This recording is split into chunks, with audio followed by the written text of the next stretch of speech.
बंधुओं एवं श्रद्धाशील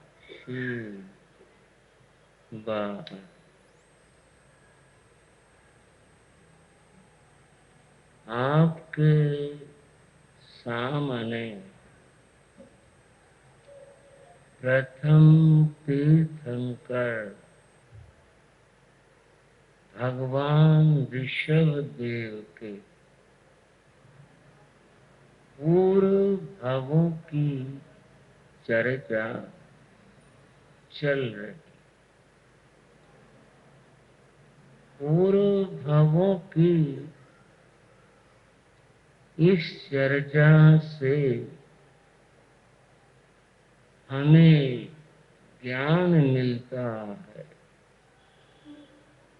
कि यह आत्मा किस तरह है, कभी ऊंचाइयों को प्राप्त करती है,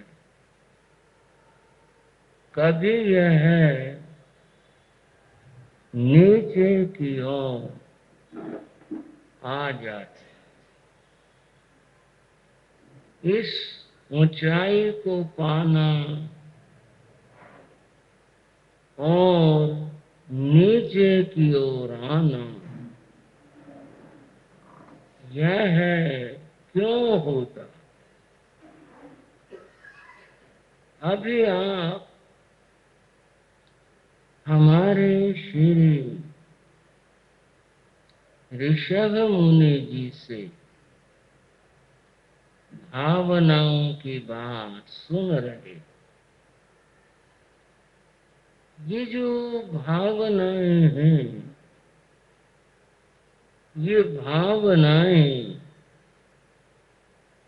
अपने में बड़ी शक्ति रखती है और इनका बड़ा महत्व भी। भावनाएं व्यक्ति को ऊपर उठाती। हम इन चरित्रों में इसी बात का दर्शन करते हैं कि आत्मा कब कहाँ कैसी भावना से ऊपर उठी और कब कहाँ कैसी भावना से उसकी अधोगति। आज हमारी चर्चा कुछ इसी बात को लेकर रहेगी और हम इन सारी बातों को समझें। पहले हम अपनी चर्चा कथा के उन सूत्रों से अपने को थोड़ा जोड़ते हैं जहां से हम आ रहे थे, चल रहे थे, चर्चा कर रहे। बंधुओं, आपने ललितांग देवी और स्वयं प्रभा देवी,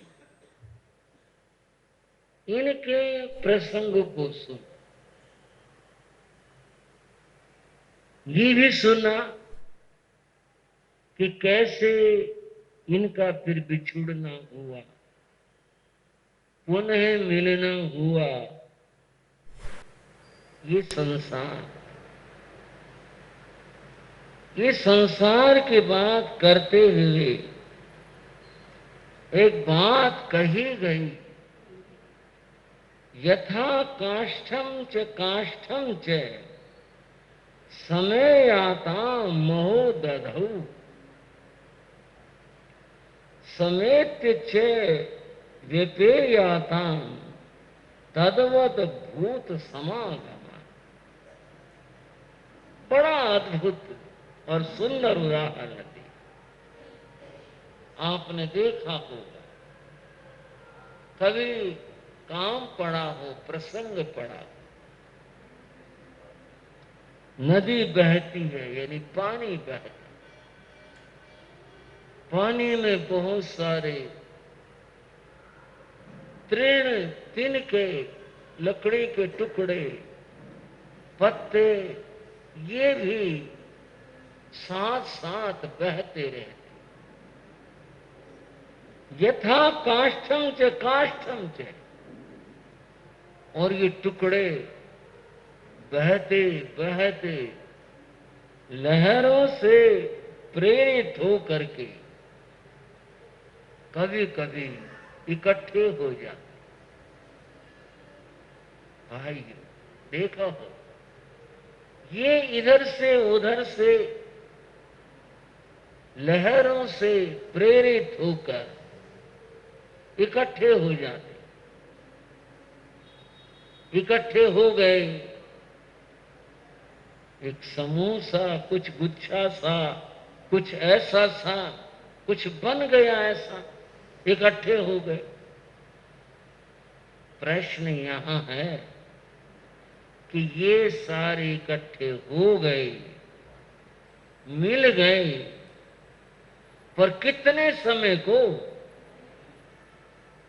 थोड़ी देर। कोई और लहर आई और उस लहर ने इन सबको फिर से बखेर।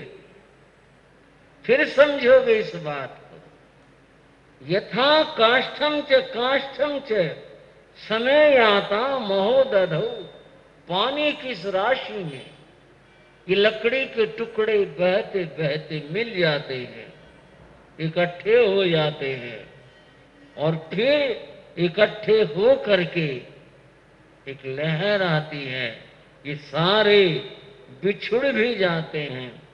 तद्वत भूत समागम है। ऐसे ही जीवों का मिलना और बिछुड़ना।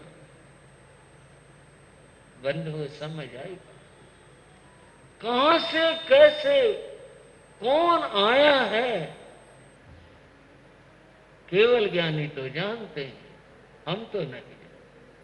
हम तो बस ये जानते हैं, ये हमारा अमुक है, ये हमारा अमुक है, ये है, वो हमारा परिचित है, वो हमारा ये रिश्तेदार है। हम तो यह जानते हैं, इस जन्म की बात जानते हैं, हमें पहली की बात पता नहीं है। तद्वत उन लकड़ी के टुकड़ों की तरह से मिले हैं, इकट्ठे हुए हैं, भूत समागम है, जीवों का मिलना हुआ।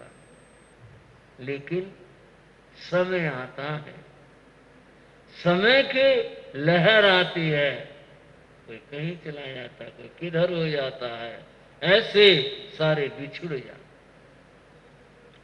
एक और उदाहरण दिया गया, वो दिया जब सायंकाल का समय होता है तो पक्षी गण एक एक करके इधर से उधर से एक वृक्ष के ऊपर आकर के बैठ जाते, और वह वृक्ष उन पक्षियों का आवास बन जाता, घर बन जाता। एक नहीं, दो चार नहीं, वृक्ष पक्षियों से भर जाता। इतने सारे पक्षी साबे उस पेड़ के ऊपर बैठे हुए, परंतु उनका ये संयोग भी कितने देर का है।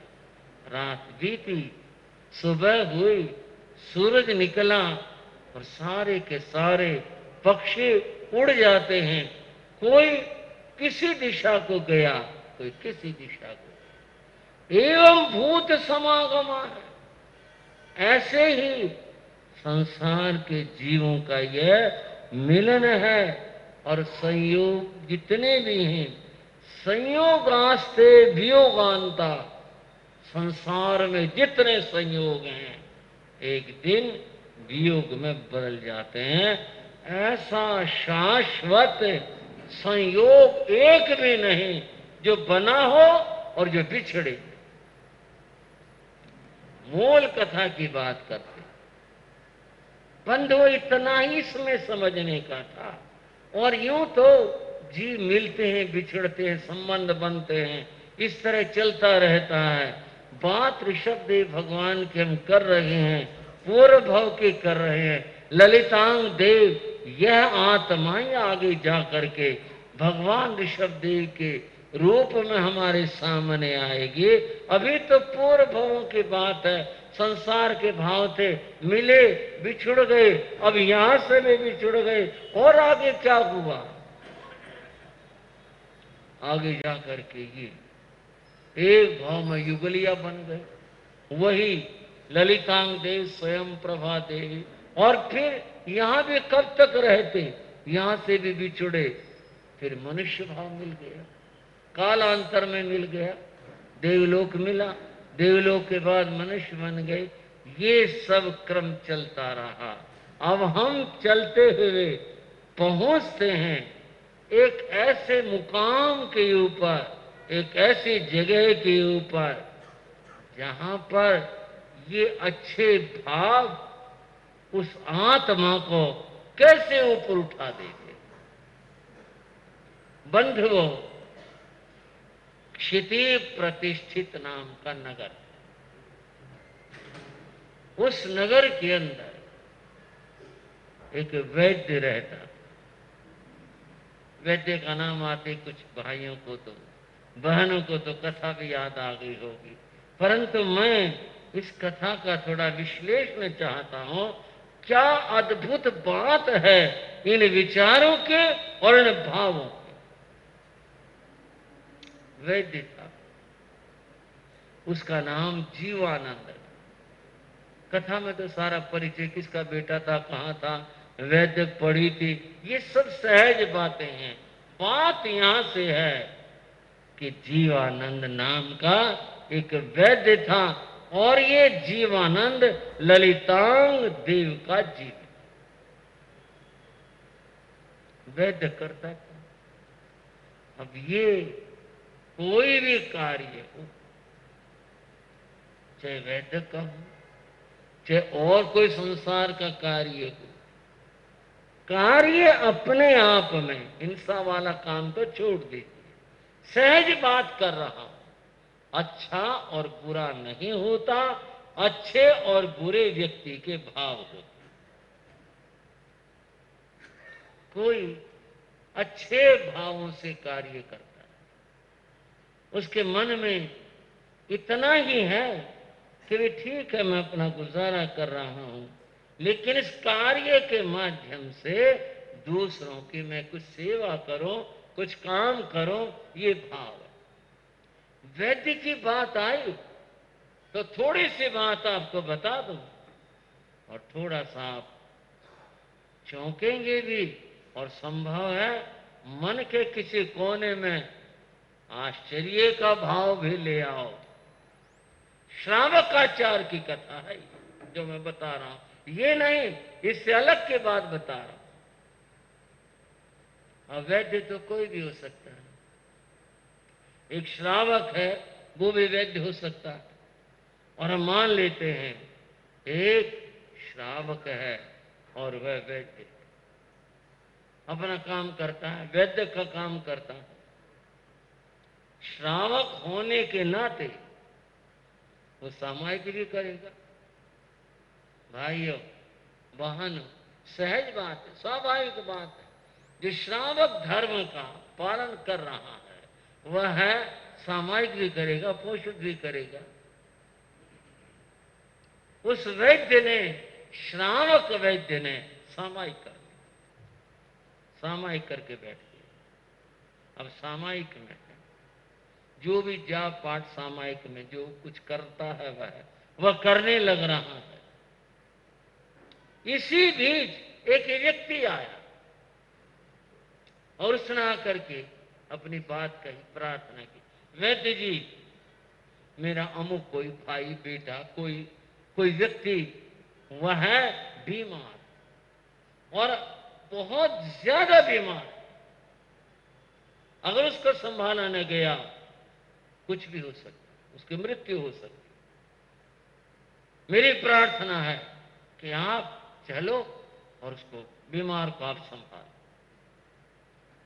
अब विचारणीय बात है कि वो वैद्य है और श्रावक है, सामायिक में बैठा है, उस आने वाले व्यक्ति ने ऐसी प्रार्थना कर दी कि भी अगर उसको नहीं संभाला गया तो उसकी मृत्यु तक भी हो सकती, वो क्या करे?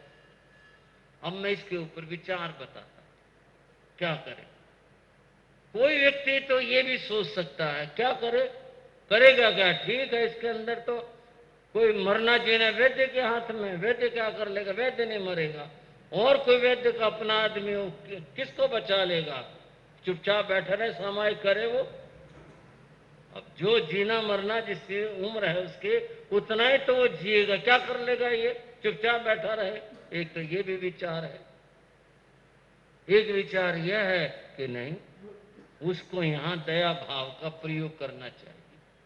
कोई आया है और प्रार्थना कर रहा है और स्थिति बताने लग रहा है कि अगर उसको नहीं संभाला गया तो कुछ भी हो सकता है, आप चलो। अब उसकी कठिनाई ये, सामायिक में जाए कैसे? भावना तो बने, हाँ भाई संभालना चाहिए, जो ये दर्द बता रहा है उसको, पीड़ा बता रहा है, संभालना चाहिए, पर सामायिक है, करे क्या? आप पूछोगे कि अलग अलग विचार बताने के बाद में आप फैसला दो कि क्या हुआ और क्या कहा, धर्म ग्रंथ क्या बताते हैं। बंधुओं, धर्म ग्रंथ श्रावकाचार में कहा उस समय उसका कर्तव्य है कि वह दया भाव से प्रेरित होकर के उस व्यक्ति के साथ में जाए और जा करके उसका उपचार। वो प्रश्न फिर उभर रहा है, और सामायिक इतनी बड़ी चीज, सामायिक के बराबर कोई चीज हो सकती है क्या? इतनी बड़ी चीज